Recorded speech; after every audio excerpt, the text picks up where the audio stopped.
Hello everyone, welcome to V express sports. And आज हमने बहुत अच्छा मैच देखा, बैंगलोर वर्सेस पंजाब। एंड ये मैच इतना नेल बाइटिंग नहीं होना चाहिए था जितना हुआ। सो अर्चिल, आप आज के मैच का ओवरऑल क्या होगा रिव्यू, कि पंजाब ने वापस वो किया जो वो करते आ रहे हैं, या फिर मतलब क्या था, मतलब आपका ओपिनियन? ये क्वेश्चन टॉस के टाइम पे भी पूछा गया था, क्योंकि जब गेल ऑब्वियसली टीम में आते हैं तो फर्स्ट इंस्टिंक्ट वही रहता है कि he is a batsman who has proved himself at the start. He is like opener. कोई उनको नीचे, मैंने आज तक उनको आईपीएल में नीचे नहीं देखा। मैंने आज तक उनको टी20 क्रिकेट में ओपन के नीचे देखा ही नहीं। या तो वो बाहर बैठेंगे या तो ओपन ही करेंगे। So that was the quite obvious thing which every KXIP fan and every Caribbean and Gale fan was expecting out of this. But I mean, जिस तरीके से उनको टॉस पे पूछा एंड राहुल वाज कि वो श्योर नहीं थे या वो डिक्लेयर नहीं करना चाहते थे। उन्होंने क्या बोला था कि we'll make the changes, it depends on the score that they put on the board. So मेरे हिसाब से स्कोर काफी ठीक था। I was somehow very much confident that Gale would open and he should open because Agarwal plays a good knock at number 3. I mean, since the last year, he has been batting at number 3. He has proved a good batsman. And it was eventually when you have to make a perfect combination. So Agarwal was moved to open with Rahul. But eventually he has to bat at number 3 when Gale comes in. So it was a big gamble because second innings में wicket काफी slow हो रहा था. I mean, and Gale commentators भी बोल रहे थे he was playing after जनवरी और आज में 10 महीने का डिफरेंस होता है, जिसमें क्रिकेटिंग एक्शन कुछ भी नहीं है। चहल बहुत वर्ल्ड क्लास लेग स्पिनर हैं। सुंदर ने डोमिनेट किया टूर्नामेंट। विकेट स्लोअर साइड पे है, इतना टर्न हो रहा है, तो नए बैट्समैन के लिए आकर ऑब्वियसली सेट होना बहुत ही मुश्किल है। इंडियन स्ट्रगल कर रहे हैं तो आप फॉरनर्स का तो समझ ही सकते हैं कि कितना बड़ा चैलेंज था। But I mean, happy to be on the other side of the line rather than like final. previous matches wherein we actually played well, but we couldn't cross the line. Eventually in the cricket, it's all about crossing the line. मतलब points table में यही लिखा आता है win or loss, ये नहीं लिखा आता कि आप कैसे हारे, हल्के ऐसे से आ रहे margin सही से हारे तो points कम हो जाएंगे. So I mean, सही। yeah, we are happy to be on the other side of the line this time. But yeah, and this gamble could दोनों have आरसीबी के सामने ही जीते हो। ये बहुत बड़ा डिस्कशन है हिल। और कल आज प्री मैच में भी यही हो रहा था कि जब कल केएल राहुल का विराट कोहली के साथ इंस्टाग्राम सेशन हुआ था, तो जब विराट कोहली ने पूछा था कि आपकी प्रिपरेशन कैसी चल रही है, तो उन्होंने बोला था कि it's like from here onwards for KXIP it's only up and above. I mean 8 के नीचे क्या ही जाएंगे। आरटी हाँ, टीम्स खेल रही है, 8 स्पॉट है। एंड कल ही केएल ने बोल दिया था कि you could be the first team जिनको हम second back to back matches हराएंगे, and that has proved today, right? So obviously this would be a morale booster in the team. मेरे साइड से जैसे तेरा पॉइंट ऑफ व्यू था गेल का, वैसे ही मेरा सेम पॉइंट ऑफ व्यू है एबी डिविलियर्स का, कि अ, ल- मुझे रीजन बहुत सही लगा कि हाँ, दो लेग स्पिनर्स थे, लेफ्टी राइटी कॉम्बिनेशन, वो सब एक क्रिकेट पॉइंट ऑफ व्यू से लॉजिकल रीजन बहुत सही था। पर एबी डिविलियर्स जैसा बैट्समैन जो लास्ट मैच में एक मैजिक खेला है, आई डोंट थिंक वो कैलिबर के बैट्समैन को तुम्हें शिफ्ट करने की जरूरत है। भले ही कोई भी वर्ल्ड का बेस्ट बॉलर भी सामने बॉलिंग कर रहा हो, तो भी मुझे लगता नहीं कि वो करने की जरूरत है लेफ्टी राइटी। हाँ ठीक है, अगर तुम्हारा नॉर्मल बैटिंग लाइनअप है, जैसे पंजाब का हो जाता, जैसे दीपक हुडा के जगह कोई लेफ्टी को भेज देते या वैसा कुछ होता, तो फिर भी समझ आता है। तुम एबी डिविलियर्स के जगह किसी को नहीं, मतलब वो मेरे को वो सेंस नहीं लगा कि हाँ, लॉजिकली बराबर था।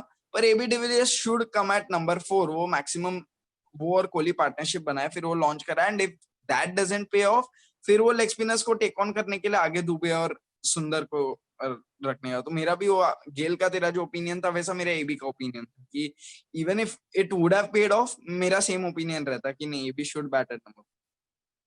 हालांकि काफी शॉकिंग मूव था, क्योंकि आरसीबी का जैसा बैटिंग लाइनअप है, फोर्थ के बाद उनके पास बस ऑलराउंडर्स है। उनके पास कोई भी बैट्समैन नहीं है, प्रॉपर बैट्समैन नहीं है जो उनको मैच जिता सकता है।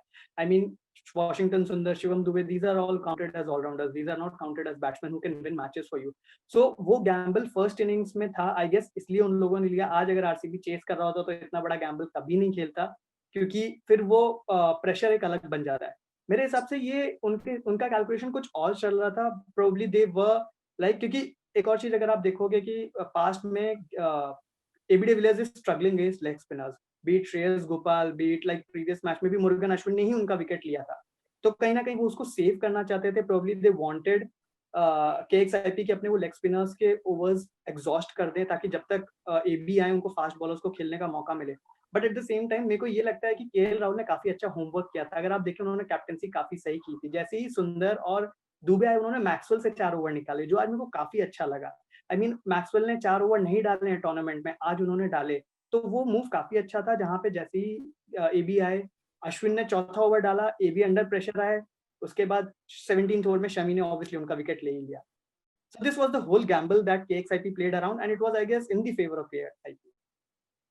हाँ, ये मैं एग्री करता हूँ। और मैच के टर्निंग पॉइंट्स कहाँ कहाँ पे, मतलब मैं बैंगलोर का बोलूंगा कि मैच के टर्निंग पॉइंट मेरे को एक लगा कि मोस्टली दुबे के विकेट के बाद और फिर जब एबी आए, एबी के बाद जो वो 2-3 ओवर जो स्लो हुए ना 17 तक, कोहली के विकेट तक 17, वो मुझे लगा वहां पे कहीं वो मोमेंटम चेंज हो गया।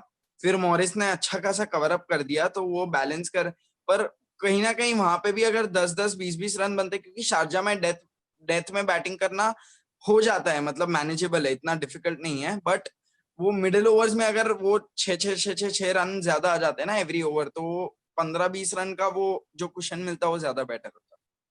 नहीं, ये बात एकदम सही बोली हिलौर कि आज भी हम देखेंगे विराट कोहली अभी भी सेट नहीं लग रहे हैं क्रीज पे, वो थोड़ा स्ट्रगल कर रहे हैं। He is not able to hit clean boundaries. हालांकि आज उन्होंने स्टार्टिंग में अर्शदीप को 2 काफी कॉन्फिडेंट बाउंड्रीज मारी, एक फ्लिक की और एक जो ड्राइव मारा, बट उसके बाद उन्होंने उनके बैट पे बॉल नहीं लग रही थी। लेग स्पिनर्स को भी वो स्लॉक करने जा रहे थे। I mean he is not typical Kohli that he used to be. तो मेरे को लग रहा है बैट्समैन के लिए काफी डिफिकल्ट हो गया है शारजाह पे अभी बैट करना। जब तक आप अपनी आंखें नहीं गड़ाएंगे, आप विकेट को रीड नहीं करेंगे, आपके लिए आकर मारना बहुत मुश्किल है। तो हाँ, वो काफी मेरे को भी लग रहा था कि वहां पे अगर अगर अगर एबी आते तो ऑब्वियसली ये लोग सिंगल डबल से भी काफी रन बना सकते थे, क्योंकि वॉशिंगटन सुंदर ने काफी डॉट्स खेले। हालांकि दुबे ने 2 छक्के मारे, बट वो 2 छक्के कभी भी आ सकते थे। वो बीच में जो 8-10 बॉल डॉट्स गई वो बहुत बड़ा गेम हो गया वहां पे, तो वो एंड कैपिटलाइज। मेरा क्या ओपिनियन है कि तुम अगर 2 6 मार के 4 डॉट कर रहे हो तो बॉलर्स का मोमेंटम ज्यादा है। अभी बॉलर्स आर ऑन द मतलब हायर साइड, क्योंकि वो बोल रहे हैं 2 से 4 मैं डॉट कर रहा हूँ, मतलब वो खेल नहीं पा रहे। अगर आप सिंगल डबल ले रहे हो तो बॉलर्स खराब बॉल ज्यादा डालते हैं, और यहाँ पे खराब बॉल का मतलब मिस हिट भी जाने का बहुत बड़ा चांसेस है शारजा जैसे ग्राउंड में। तो अगर आप स्ट्राइक रोटेट, एबी और कोहली रहते और स्ट्राइक रोटेट करते तो अपने आप खराब बॉल्स आते जो कन्वर्ट होते। तो मेरा वो ओपिनियन था। ऑब्वियसली जिस तरीके से एबी और कोहली दोनों वर्ल्ड के नंबर 1 और नंबर 2 बैट्समैन माने जाते हैं, आईपीएल में भी टॉप 2 में ही आते हैं, जिस तरीके के उनके स्टैट्स हैं, तो सामने एक बॉलर का भी मोरल काफी डाउन हो जाता है। जिस तरीके से और केएक्सआईपी में कोई भी बॉलर कंसिस्टेंटली सारा मैच नहीं खेलते आ रहा है। मुरुगन अश्विन जो आज अपना खाली तीसरा मैच ही खेल रहे थे, एक रवि बिश्नोई है जो कंसिस्टेंटली खेलते आ रहे हैं, बट उनको इतना एक्सपीरियंस नहीं है, हालांकि he is still in the learning phase. तो वो एक एडवांटेज आरसीबी के पास रहता था। बट आई मीन या कुछ तो कलेक्टिव डिसीजन होगा उनका जो उन्होंने सोचा होगा, जो आज हालांकि उनके फेवर में नहीं आया। Overall a good performance, last में उन्होंने पुल ऑफ किया। मॉरिस ने काफी अच्छा खेला, शमी 24 रन दिए। शमी ने, हमने उम्मीद नहीं थी कि चलो ठीक है 24 रन गए, बॉलर ने मार खाई, बट स्टिल या I mean it was a complete performance by RCB. और चेस की बात करेंगे थोड़ा, मुझे लगा कि 16th भी नहीं 17th ओवर के बाद जो हुआ वो अगर इग्नोर करे तो ये एक बहुत ज्यादा वेल कंस्ट्रक्टेड चेस था, बहुत ज्यादा काम चेस था, और कहीं पे भी मुझे पैनिक बटन नहीं दिखा था। मुझे सिर्फ बहुत अच्छे स्ट्रोक्स, बहुत क्लीन स्ट्रोक्स और बहुत ज्यादा अच्छा वेल क्राफ्टेड चेस बोल सकते हैं कि 17th ओवर तक काफी कंट्रोल्ड चेस था, काफी वो था। तो क्या ओपिनियन है? नहीं, ऑब्वियसली बहुत ही ज्यादा वेल क्राफ्टेड चेस था। आपने बहुत ही सही टर्म यूज किया है, वेल क्राफ्टेड, एंड काफी कैलकुलेटेड चेस था। कहीं कहीं पे भी एग्जैक्टली। उन्होंने हड़बड़ाए ही नहीं। 6 ओवर का बहुत ही अच्छा इस्तेमाल किया, और केएक्सआईपी अभी भी पावर प्ले में अपने विकेट्स नहीं दे रहा है। मेरे हिसाब से जो केएक्सआईपी की स्ट्रैटेजी रही है वो उनके लिए काफी हद तक पे ऑफ कर रही है इन दी बैटिंग डिपार्टमेंट। आप पावर प्ले में रन नहीं देंगे, ऑटोमेटिकली जो बॉलिंग टीम रहती है उसका मोरल डाउन होता ही है, जो काफी सही था।